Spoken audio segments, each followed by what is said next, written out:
terjadi penurunan jumlah laka lantas di wilayah Sumsel di tahun 2016.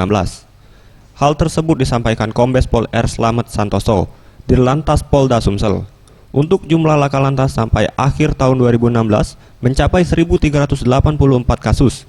Dibandingkan tahun 2015 terjadi penurunan 11,36%. Dengan hasil data ini, sosialisasi terkait keselamatan berkendara telah dipatuhi oleh pengendara. Namun banyak faktor yang disebabkan terjadinya laka lantas.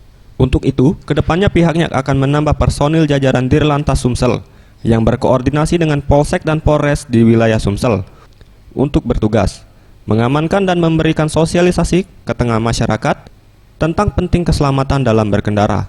Itu sampai berjumlah hampir 1.384 dan tentunya ini masih tinggi walaupun itu tahun 2016. Apabila dibandingkan dengan tahun 2015 memang terjadi tren penurunan. Kalau dibandingkan sampai dengan saat ini terjadi penurunan sebanyak 11,36%.